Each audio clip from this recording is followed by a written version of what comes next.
Assalamualaikum warahmatullahi wabarakatuh. Alhamdulillahirrabbilalamin. Wassalatu wassalamu ala ashrafil anbiya'i wal mursalin wa ala alihi wa sahbihi ajma'in. Saudaraku sebangsa tanah air, jadi supaya tidak salah paham, judul video ini jangan sampai Prabowo berhasil. Bukan saya yang mengharapkan itu, tetapi maksud saya Jokowi ya pasti itu mengharapkan jangan sampai Pak Prabowo berhasil.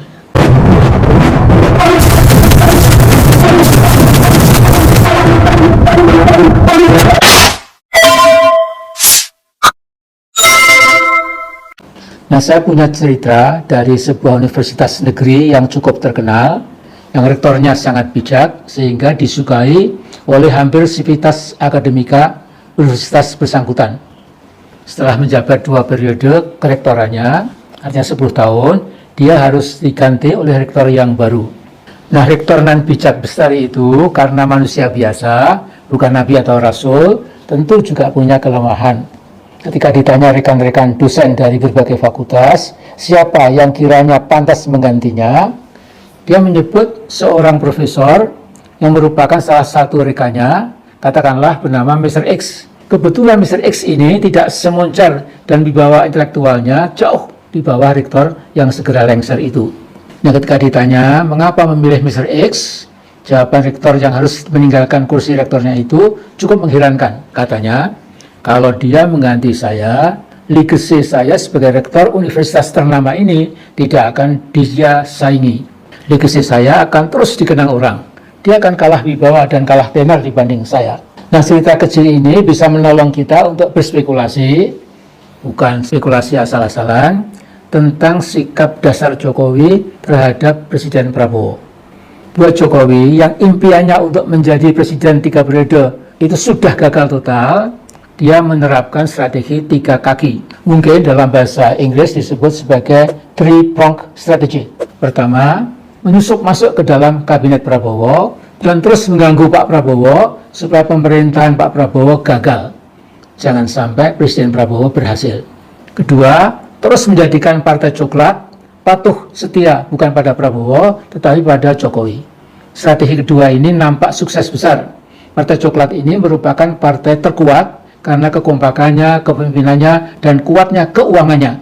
Sekali lagi, kesetiaannya tetap pada Jokowi bukan pada Prabowo. Ketiga, sekuat tenaga Jokowi melindungi si Gibran yang amat sangat tidak pantas jadi presiden akan dipaksakan jadi presiden 2029 sampai 2034, ya, itu keinginan liarnya Jokowi. Sekelebatan, Jokowi memang kurang waras. Saya pernah mengatakan kesehatan mental dan kesehatan jiwanya perlu dipertanyakan. Nah, kita jadi ingat pada Februari 2024, itu seorang anggota DPD bernama Tamsil Lindrong membuat surat terbuka kepada Jokowi selaku presiden. Surat terbuka itu berperihal, titik 2, pemeriksaan kesehatan jiwa Saudara Presiden RI Haji Insinyur Joko Widodo. Nah, dalam surat resmi Ketua Badan Akuntabilitas Dewan Perwakilan Daerah Tamsin Lindrong ditulis antara lain bahwa Poros Transisi Indonesia meminta Jokowi menunjukkan catatan medisnya karena sikapnya yang dinilai tidak konsisten. Sayang sekali, seperti halnya tidak mau menunjukkan ijazah aslinya, Jokowi juga tidak pernah mau menunjukkan rekam medis kesehatan jiwanya. Jadi sekali lagi, Jokowi itu manusia yang cukup berbahaya buat Indonesia.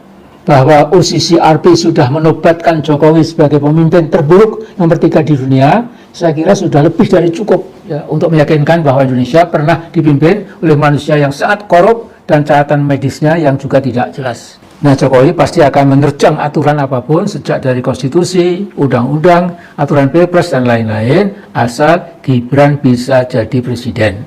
Bahwa dalam bahasa Jawa, keinginan seperti itu adalah kemauan wong edan ora keturutan. Buat Jokowi tidak ada soal. Dia lari ke ilmu pokoknya Gibran harus jadi presiden. Nah, kalau orang Jogja menghadapi keinginan yang tidak masuk akal sehat, komentarnya cuma ringan saja, ya, 2 patah kata, nyak ngarang. Ya. Jadi memang betul-betul mengarang sesuatu yang betul-betul ilusi. Nah, target politik Jokowi terpenting cuma satu, gagalkan kepresiden Prabowo untuk melempangkan jalan buat impian bodoh, liar, dan edan Jokowi, yaitu si Gibran Fufufafa jadi presiden Indonesia. Nah, Jokowi perlu mendalami kearifan Jawa, yang lagi ngedan, ojo nganti kebablasan, mundak dadi edan tenan. Nah, saya kira itu sedikit catatan saya untuk hari ini. Assalamualaikum warahmatullahi wabarakatuh.